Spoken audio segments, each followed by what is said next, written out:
ओं भक्तोर्महर्षशेषेण दिव्याह्यात्मा विभूतय जाभि विभूति लोक में मांस्त्वं व्याप्यं तिष्ठसि। तेणु जो विभूति गुड़िक द्वारा आपण ए सबु लोकंकु व्यापी रही आपण ही निजर से दिव्य विभूति गुड़िकु संपूर्ण रूपे कहवाकू समर्थ अटंती। दिव्या विशेषण सहित आत्म विभूतय पद क्यों विभूति मानकर वाचक ओ से गुड़िक आपण पूर्ण रूपे कहवाकू समर्थ अटंती। एपरि कहवार भाव कौन?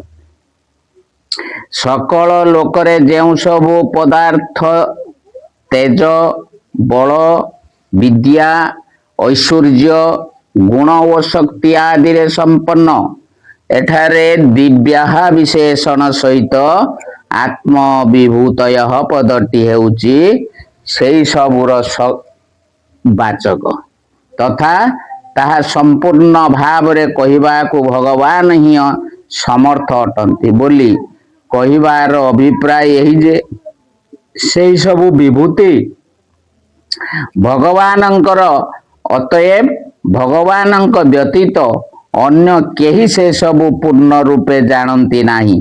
तेणु भगवानंक व्यतीत अन्य केही भी व्यक्ति से सबु को पूर्ण रूपे वर्णना करि पारिबो नाही।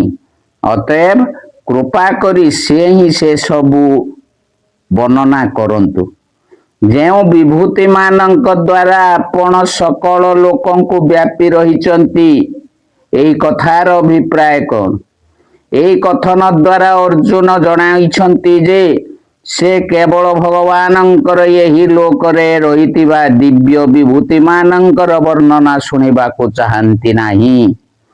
से भगवानंकर सेई समस्त विभिन्न विभूतिर पूर्ण वर्णना सुनिबाकू चाहंती।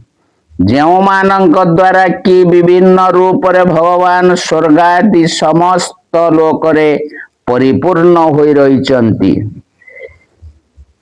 ओं नमो भगवते वासुदेवाय ओं परमात्मने नमः ओं श्री परमात्मने नमः।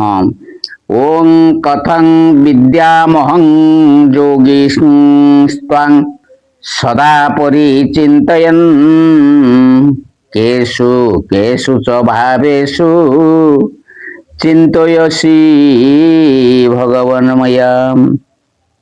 हे योगेश्वर निरंतर किपरि चिंतन करी करी मु आपनकु जानि पारिबी एवं हे भगवान आपण केउ केउ भाव रे मो द्वारा चिंतन योग्य अटंती।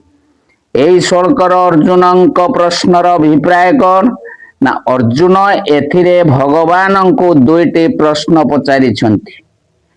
एपरि किछि उपाय कहंतु जहा द्वारा मु श्रद्धा और प्रेम सहित निरंतर आपनकु चिंतन करुथिबी एवं गुण प्रभाव तथा तत्व सहित आपनकु भल भाव रे जानि पारिबी। ओ जड़ चेतन आदि जेते चराचर पदार्थ अछि तन्मध्यरु मु काहाकू काहाकू आपणकर स्वरूप बोली बुझी सेतिरे चित्त लगाइबी ताहार व्याख्या करंतु।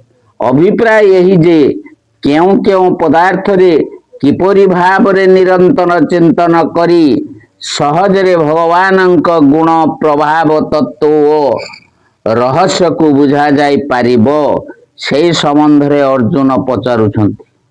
ओं नमो भगवते वासुदेवाय ओं परमात्मने नमः। ओं विस्तरेणात्मना योगं विभूतिं च जनार्दन भूयः कथय तृप्तिः शृणोतो नास्ति मे अमृतम। हे जनार्दन ଆପଣଙ୍କ ଯୋଗ ଶକ୍ତି ତ ବିଭୂତି ଆହୁରି ବିସ୍ତୃତ ଭାବରେ କୁହନ୍ତୁ, କାରଣ ଆପଣଙ୍କର ଅମୃତମୟ ବଚନ ଶୁଣି ଶୁଣି ବି ମୋର ତୃପ୍ତି ହେଉନାହିଁ। ଆହୁରି ଶୁଣିବାକୁ ଉତ୍କଣ୍ଠା ବଢୁଛି। ଏଠାରେ ଜନାର୍ଦ୍ଦନ ସମ୍ବୋଧନର ଅଭିପ୍ରାୟ କଣ? ସବୁ ମନୁଷ୍ୟ ନିଜ ନିଜର ଇଚ୍ଛିତ ବସ୍ତୁମାନଙ୍କ ପାଇଁ ଆପଣ ଯାହାକୁ ପ୍ରାର୍ଥନା କରନ୍ତି ତାଙ୍କୁ ଜନାର୍ଦ୍ଦନ କହନ୍ତି। ଏଠାରେ ଅର୍ଜୁନ ଭଗବାନଙ୍କୁ ଜନାର୍ଦ୍ଦନ ନାମରେ ସମ୍ବୋଧନ କରି ଦେଖାଉଛନ୍ତି ଯେ ସମସ୍ତେ ଭଗବାନଙ୍କ ଠାରୁ ନିଜ ନିଜର ଇଷ୍ଟ ବସ୍ତୁ ପାଇବାକୁ ଚାହାନ୍ତି ଏବଂ ଭଗବାନ ସମସ୍ତଙ୍କୁ ସବୁ ଦେବାକୁ ସମର୍ଥ। ତେଣୁ ମୁଁ ଯାହା ପ୍ରାର୍ଥନା କରୁଛି ଆପଣ କୃପା କରି ତାହା ପୂର୍ଣ୍ଣ କରନ୍ତୁ। ଏଠାରେ ଯୋଗମ୍ ଓ ବିଭୂତିମ୍ ପଦ କାହାର ବାଚକ ତଥା ସେଇ ଦୁଇଟିକୁ ଆହୁରି ବିସ୍ତୃତ ଭାବରେ କହିବା ପାଇଁ ପ୍ରାର୍ଥନା କରିବାର ଅଭିପ୍ରାୟ କଣ? ନିଜର ଯେଉଁ ଈଶ୍ୱରୀୟ ଶକ୍ତି ଦ୍ୱାରା ଭଗବାନ ନିଜେ ଏଇ ଜଗତ ରୂପରେ ପ୍ରକଟ ହୋଇ ଅନେକ ରୂପରେ ବିସ୍ତୃତ ହୁଅନ୍ତି, ସେଇ ଶକ୍ତିର ନାମ ଯୋଗ ଏବଂ ସେଇ ବିଭିନ୍ନ ରୂପର ବିସ୍ତୃତିର ନାମ ବିଭୂତି। ଏହି ଅଧ୍ୟାୟର 7ମ ଶ୍ଲୋକରେ ଭଗବାନ ଏହି ଦୁଇ ଶବ୍ଦ ପ୍ରୟୋଗ କରିଛନ୍ତି। ସେଠାରେ ଦୁଇଟିର ଅର୍ଥ ବିସ୍ତୃତ ଭାବେ ଦିଆଯାଇ ସରିଛି।